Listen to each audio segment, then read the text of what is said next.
We look to Melbourne now and who they might select with pick number 3. And let's get over to Andrew Dillon now for that announcement.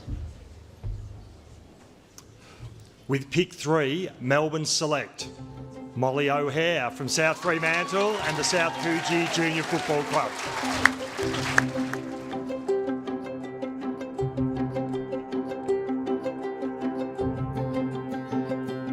My process at how I ended up at Melbourne, obviously completely different to the AFLW draft process nowadays. There was no draft night. There was meeting your list manager behind a tree at the peanut farm.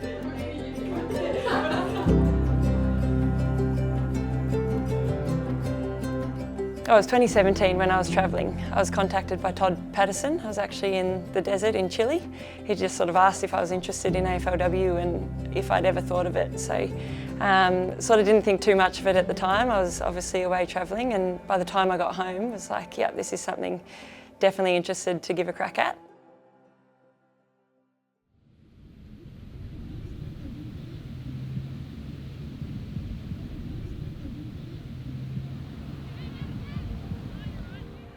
Started playing in 2019, so that was my first year. In my first game, tore my ACL. Took the injury and was like, that's fine, I'll get stronger, I'll come back better, and I'll go away and learn the game with the coaches. Almost got back, and then the last session before Christmas, tore my ACL again. And then, yeah, attempted to recover from that ACL and then tore my next one. It was unfortunate the way my playing career ended and sort of went, but I think it was for the benefit of where I am today as well. So managed to sort of get 3 years as an apprentice coach in that time as a player, and then from there just sort of kept on going into coaching. Came across from basketball, joined my local VFLW team, which was the St Kilda Sharks. Played, I think, 2 games and maybe a practice game, and had Meg Downey, who was a former player here at the D's, was playing for the Sharks as well. And I think she might have had a little word to Todd and told him to come down to one of our games at the peanut farm in St Kilda. It was after a game, he grabbed me behind a tree. He had a hood on, full incognito, and introduced himself as Todd Patterson, the list manager at the Melbourne Footy Club. I just remember coming into Amy Park, met with Todd, met with Mick, Debbie Lee, and yeah, they kind of just took me through a presentation, what the club was about, where they saw me playing. I really felt like he'd done his research and yeah, got to know who I was and how I was going to get the best out of myself, which yeah, is a big reason why I wanted to come to this footy club.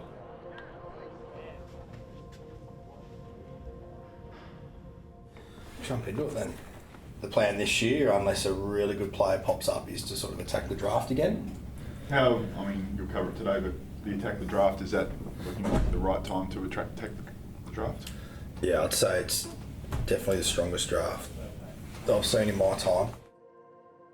I think I knew I wanted to be an AFLW player when I started putting some good games together and had a feeling that, like, wow, this could actually be like a job for me. Like, I knew it could actually turn into a career.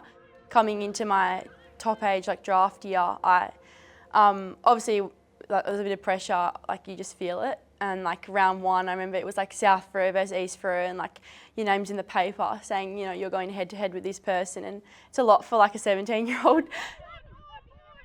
These last couple of drafts that have been coming through, we know that the talent is getting so much better, given that these girls have been playing football since they were 6, 7 years old. They've had a footy in their hands. So it was always part of the strategy, is to start bringing in that youth and bringing in the high-level football talent.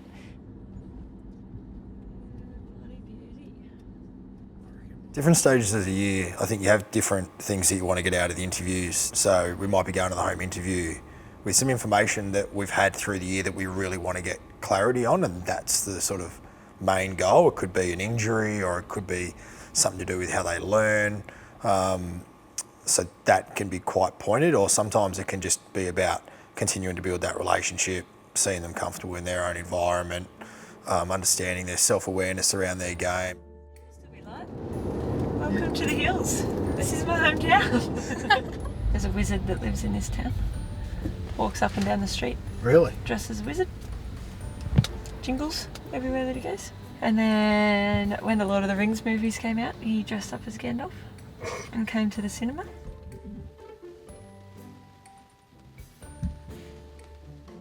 Like, after the game, like, are you upset Yeah. visibly, or like in your head are you thinking, oh my goodness, this was like one of the biggest games of the year and I didn't play as well as I should, what does this mean for me? Like, Yeah. you know, all those thoughts and emotions. Yeah. Or you might have been like, oh, I executed my team role and we won, that's awesome. Like, Yeah. let me like get in that little mind of yours, or big mind of yours, for a few minutes and Yeah. talk through what it looked like. You want to see their self-awareness. Do they know themselves well or not? Their competitiveness within certain elements of your questioning. Does that come across with how hardworking they are? How much they're going to actually give to the team? Straight after the game, I didn't try to show any emotion of how I was feeling, because I was with all the girls, and that's just not really the place to show and be all like, oh, I didn't do this, I didn't do that. But yeah, when I was by myself, I definitely reflected on it and thought, yeah, it probably was one of the biggest games, and I probably didn't do what I wanted to do and didn't show my strengths, which I probably didn't show, my running carry and my aerial work. They're normally pretty nervous, aren't they? They are there. Shae's pretty scary. I've also heard that there's a lot of people afraid of Todd. Don't make anyone cry today, okay? That's your one job, Shae. You made someone cry before. I have not. As Todd's. 5B, Todd has. Yeah, Bruce. Yeah, multiple.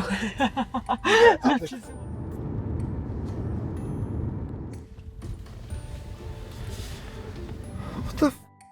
You've heard that I'm scary. I'm not scary. I'm sick of this shit. Why do people am I scary? I am not. I was terrified, coming out of that interview.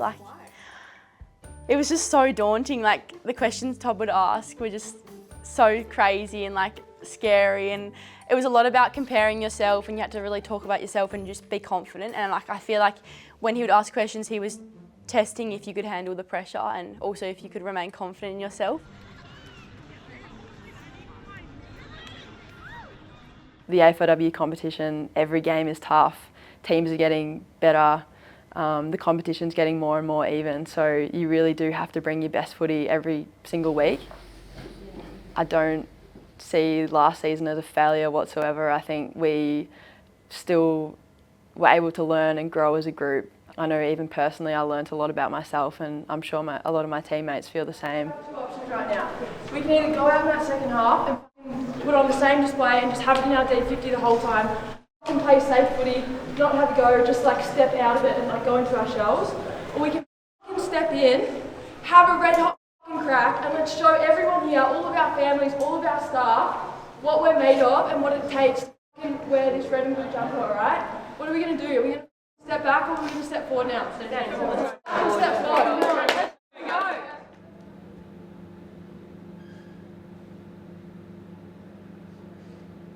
So the combine's a 3-day testing process that all draft age girls go through, as well as maybe some mature age too that clubs might be interested in.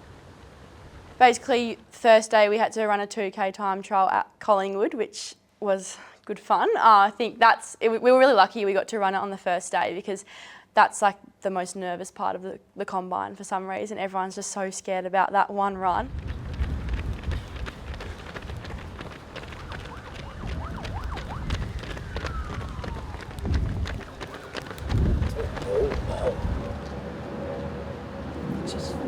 She just is going to come second the whole time with it. One of the girls was in front of me, and then I was coming second in the 2K, and I was quite a bit behind her. She's an amazing runner, and Todd was catch the next girl, and I was I don't think I'm catching her, but. And looks like Maggie Marnie will finish there. So Molly's done a 7:35. So out of contract, we've still got Colvin, Fitzsimon, Gall,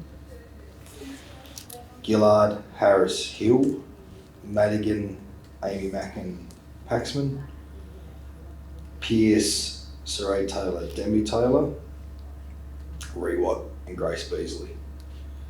How many is that total? 4, 6, 8, 10, 12, 14. So about half the list. We had an idea that if Lil was going to go to the Gold Coast, Todd was having those discussions, so there was a chance that pick 2 might be at play. So we had to just sit and wait for Lil to see what was best for her, and we were really happy for Lil to stay.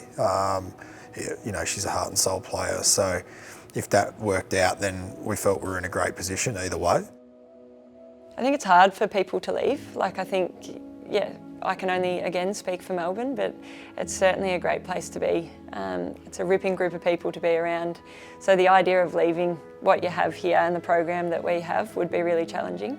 Yeah, Lil was like one of my first mates, obviously, at the club. Guess what? Guess who's in the exit row? Are you? She's my best mate. We've gone through so many highs and lows together, been there through it all. We're like family.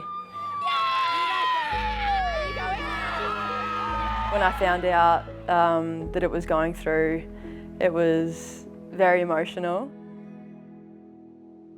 When you play on the same team and you share so many amazing memories together, you just kind of want that to go forever, and Lil's probably someone that I always thought that I would end up playing my career with. So to think of her not in a Melbourne Demons jumper was, yeah, it was really hard.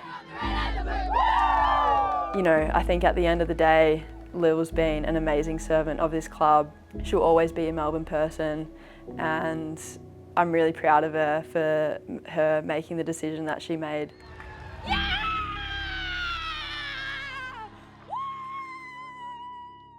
When you get pick 2, when the club hasn't had a pick that high, you obviously feel a little bit of the pressure of, yeah, who are we going to pick? Are they going to be here for a long time? Are we bringing in the best possible footballer that we can bring?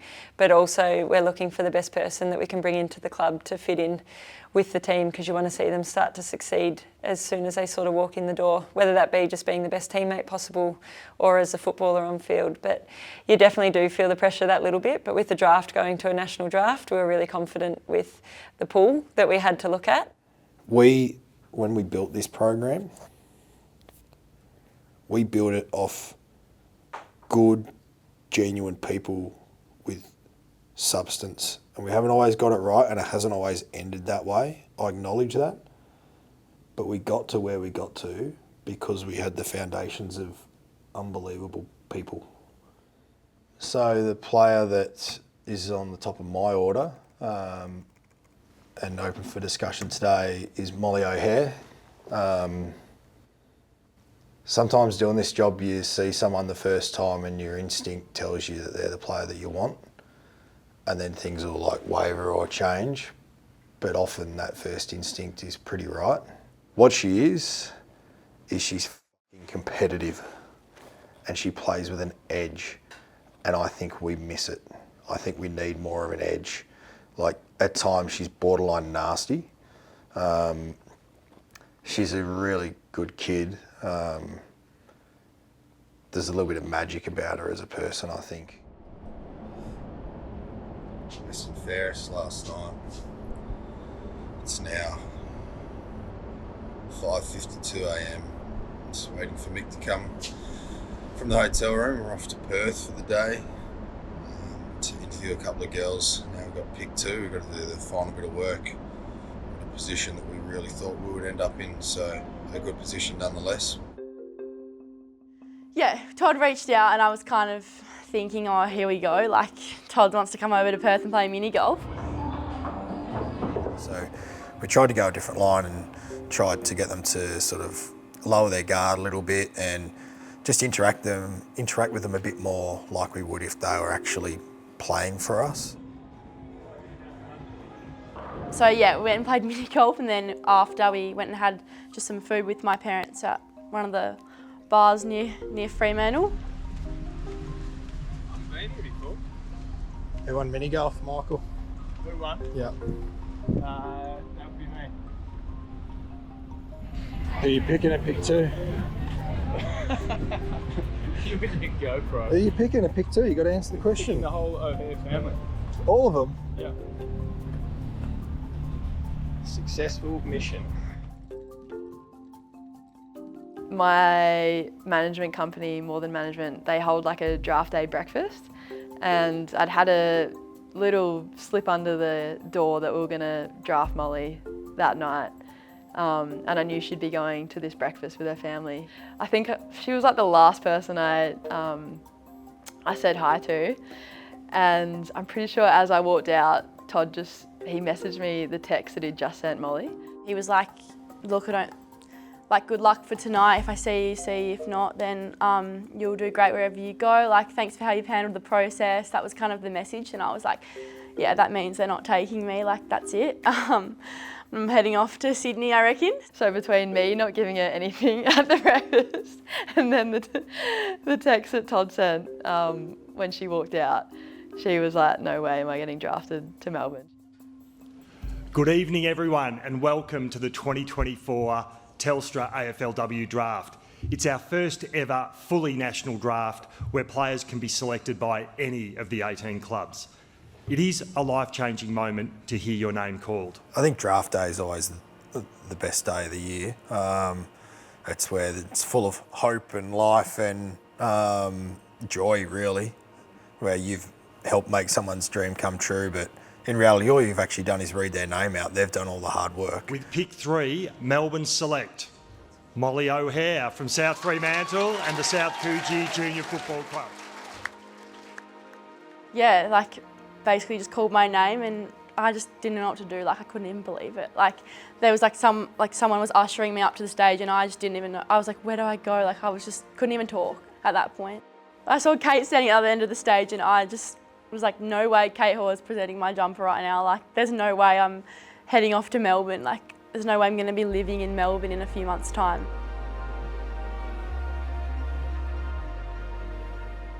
Yeah, there's something about draft night when you get the players into a room afterwards and the buzz and you can't wipe the smile off your face knowing that, it's sort of their dreams that have come true. They rocked in after to the pub across the road from Marvel. Platform 28, we invited them all in and their families came in, and it was this bundle of energy and real feel-good moment. And I get emotional thinking about, don't know why, but one of those moments where it's like, shit, you've made someone's dream come true. So it was very cool. And with pick number 21, the Melbourne Football Club has selected Maggie Mahoney from the Oakley Chargers. And the final pick, wow, we have reached the conclusion, but with pick 63, the Melbourne Football Club have selected Amelia Deathridge. How special is draft night, do you reckon? Yeah, it's amazing. It's actually one of my favourite days of the year. Like, I love it. There's just so much happiness, so much joy in the room. And it's just amazing that the pathways are there for them now, like, yeah, as I kind of spoke about when I got drafted, there was no draft night. There was meeting your list manager behind a tree at the peanut farm.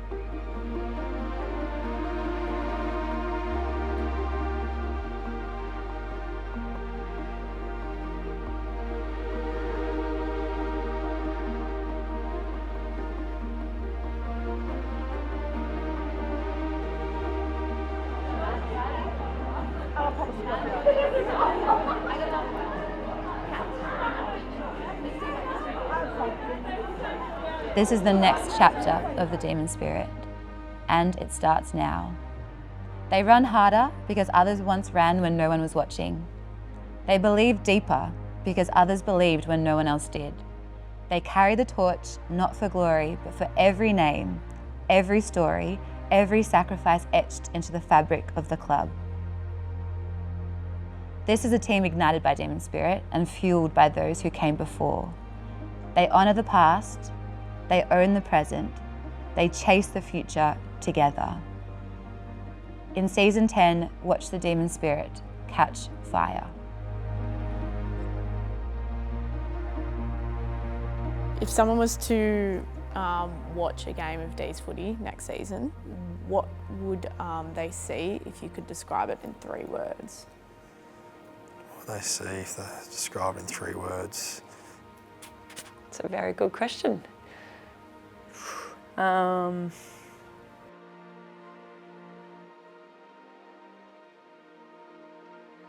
3 words. Play. Competitive. Relentless. Unconditional. Skillful. Fun. And then the competitiveness. Can I blend demon spirit into one word? Sure. Demon spirit. Amazing. That's all I had for you. Sweet.